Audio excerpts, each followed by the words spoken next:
have no intention of risking anyone's safety to save a couple of metal poles. If the fans want the goalposts that badly, we're going to let them have them. There was about 5 times the normal police protection at the Met, about 1 officer for every 100 fans. The extra security was paid for by the Vikings, who wanted to hold down vandalism and prevent injuries. In the end, some people did get hurt, mostly minor cuts sustained after the game when fans stormed the field.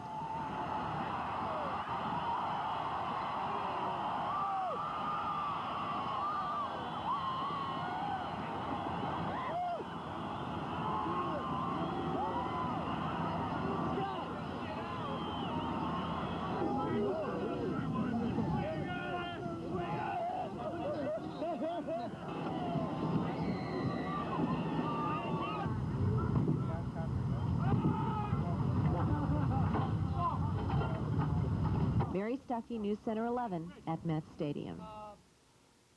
Well, the next professional baseball or football that we see will be indoors at the Hubert H. Humphrey Metrodome in Minneapolis. Work on the dome is proceeding as scheduled.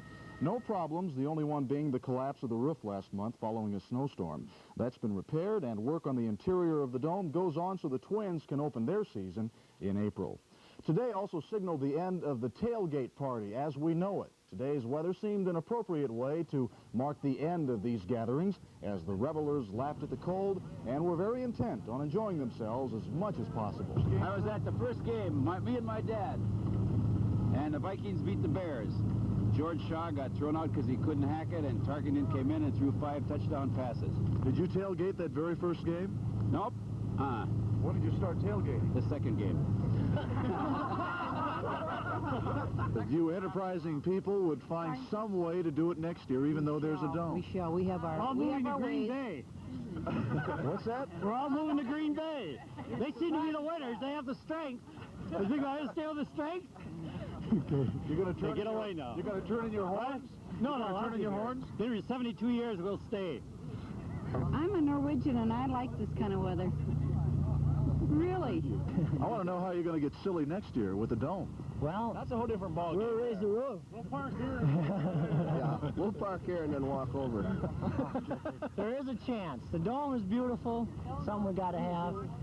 But this is the best.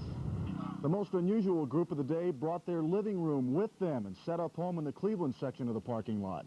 Nobody cared that the walls were missing, only that the generator operate properly to provide power for the television set. Well, I thought tailgating started in Minnesota, and if they're going to take it away from us and put us indoors, make the best of the last game. We don't have tickets. This is the way to go. If you can't watch it in your living room with the atmosphere, come out and tailgate for the last time. Only in Minnesota can a man lounge around in a lawn chair in the middle of a freezing parking lot and enjoy it. The end of the Met Stadium as a major sports arena means a big change of atmosphere, not just for the players and the fans, but also for the behind-the-scenes people who keep the fans satisfied, even when the game does not. Roberto Chudalushim has the story of Vic Costello, who makes his living as a thirst quencher. To see the game, and there was a lot of, over the years, the fans have been really good. There's been a lot of involvement. I think in 1962, there was a halfback named Hugh McElhenney, one of the great runners of all time. And he executed a 32-yard run, which is not the greatest and not the most memorable in professional football history. But he dodged 9 guys. I think he's a Hall of Famer. And his insurance agent, Matt Hazeltine, of the 49ers, missed him 3 times on one play, tackled him in the end zone.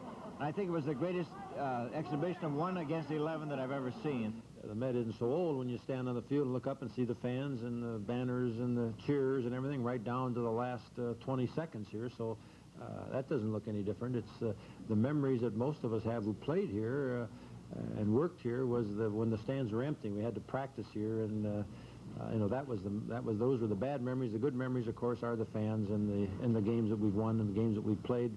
And our fans have been very good because it's not been a good stadium. Our support here has been tremendous. This is Tom Ryder reporting. News Center 11 Sports from Metropolitan Stadium for the last time. And we haven't seen him since. Matt, we see the pass to Joe Sensier fall incomplete on the last play of the game today. Actually, you can go back over a season and pick out a play or 3 in each game and really decide the game right then and there. So for everyone that falls incomplete like today, you may have been one during the season that meant a win. Well, you know, as we look back, you know, we've won some games by 2 or 3 points and maybe less than 4. And then we've lost some games the same way. And in a game of football, and to be a winner, you can't balance out win 3 and by 2 and 3 and win and